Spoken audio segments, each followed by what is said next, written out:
Hello YouTube, this will be my first video. Transmission Mike here, coming to you from Central Oregon. Nice weather today, a little overcast, nice and cool for a change. My grandson decided I should probably make a YouTube video since I spend a lot of my free time watching YouTube videos. So here goes nothing. I thought I would make one on what it takes to choose a transmission shop when you have a transmission problem. And what you want to do first is call around and ask questions. How long have they been in business? What kind of warranty do they have?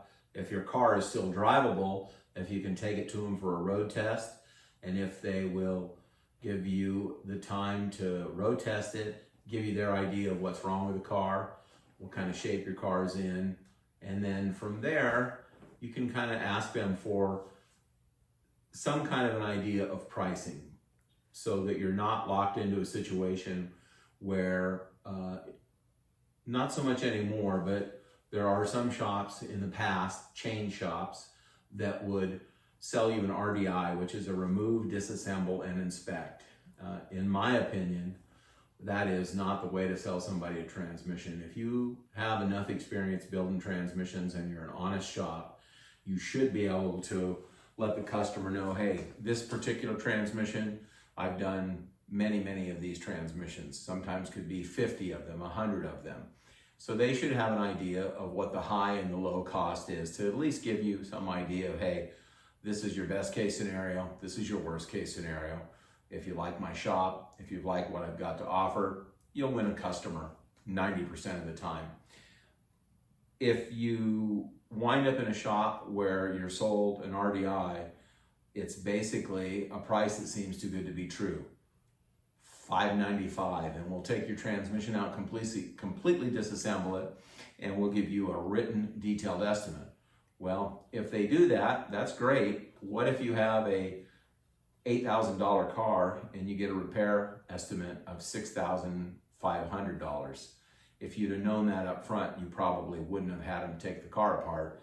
Now, are they going to put it back together? Are they going to put the parts in the trunk? Are you out of a car now? In my opinion, not a good way to do business. There's too much information now out on the internet, on YouTube, and different websites that you can get complete pricing on exchanges, what they cost, and most of the time you're better off dealing with a local shop and someone that you trust in your neighborhood, especially if you can get a referral from a friend or from a trusted automotive shop that says, yeah, I use this transmission shop, he's the guy to go to, which has been my situation for 40 years that I was in business and still is today, building transmissions out of my home garage. I do only certain units now, but all of my work is recommendation. Absolutely 100% of it is all referral. I don't do any advertising other than a Facebook Marketplace ad now and then. So that's what I would say to do for your first initial go around at trying to pick a shop. Once you get to a shop and you go to a road test with the owner or possibly the front counter salesman, ask as many questions as you can and ask, can I see the shop inside? Can I look around and see what the benches and the toolboxes look like?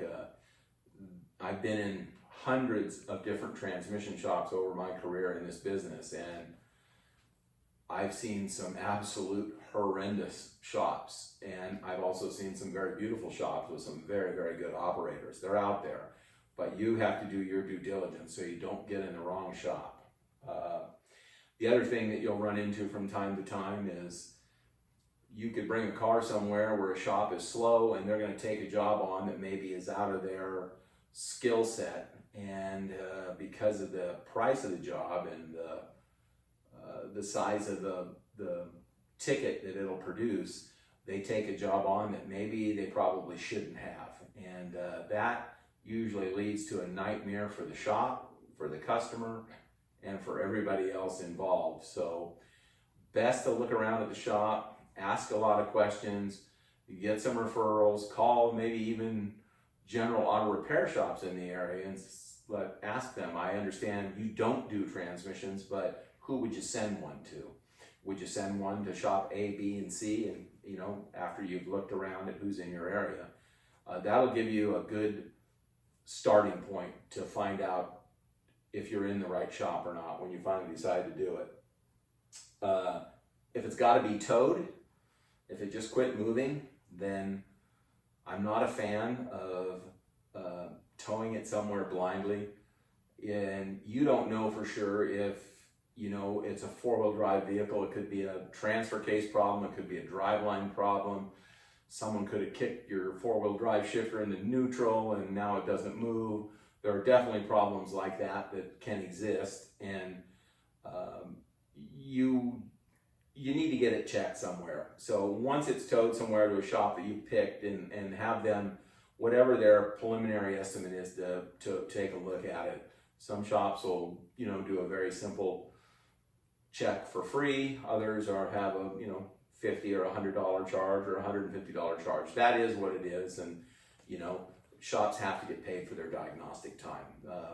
If they diagnose 8 cars a day, they'd have one technician doing nothing but diagnosing cars and not charging. It's not a profitable way to run a business. So it's okay to pay for diagnostic. The other thing I wanted to say, I'm kind of looking at some notes here since this is my first time. You want to try and get a detailed estimate if you can. When someone calls me for a estimate, or they'll give me an idea what's wrong with their truck, let's just use a generic one of the last ones I did, a 2006 Dodge Ram 2500. A lot of miles on it, 250K. Customer's going to use it for hunting. Tried to adjust the band himself, found out there was no adjustment left, and would like to know what it's going to take to do that job. I had him send me his email. I emailed him back a complete list of what I put in it, the parts that I put in it, the updates that I put in it, how I do it, what I do for setting in play, everything that I'm going to do, so he knows, hey, this is the starting point. And then from there, I will let him know if there's other parts inside the unit that are not usable, let's say a planetary or a ring gear or something of this nature that is not good enough to put back into the unit. Those would be additional items, and I'll normally give them a cap on what that is. So I will let them know, listen, based on what you've told me about the unit and what it needs, the maximum out-of-pocket hard part expense could be another $500, but I won't know that until I get in it. It may be 0, could be 200, could be 500. I'll send you pictures back as soon as I take it apart. So I disassemble it on the bench, I take photos, I send those back to the customer, explain it, get him to look at those pictures. We go over everything on the phone. He's always welcome to come to my shop, which is at my home. I'll tear it down while he waits if we can make the schedules work for everybody. And that will usually give a customer a good feeling inside that who he's dealing with. He sees the shop, he sees the equipment, he talks directly to the person doing the work. I have no employees anymore, so I do everything my own at my shop. Big transmission shops can't do that. They've usually got an owner. The owner has hired someone to sell the work in the front office. There's an R&R technician that takes the transmissions in and out. And then there's a builder that does nothing but build the transmissions. And you want to have some good people. And nowadays, finding and keeping good people long-term is not an easy thing to do. I don't envy transmission shops having to do that, because it's not easy to do nowadays. It wasn't easy to do 25 years ago. It's really not easy to do now.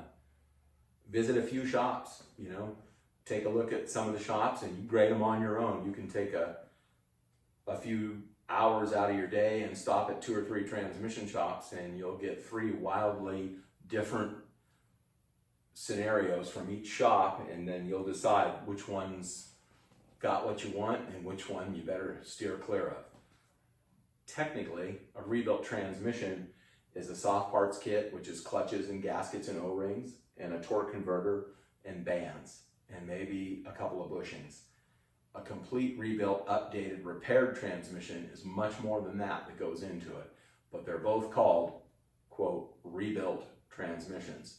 So you can go to 10 different shops and get 10 different estimates with 10 different parts lists. So a little bit of that has to be some due diligence on your part, either with YouTube, talking with shops, and then once you find a shop you're going to use, then that's the one you'll put your trust in, that they're going to do the right thing for you, and that they'll be there to stand behind the warranty, and they're going to do that job correctly for you. And that's our first video. We'll do some more in the future. Thanks for watching.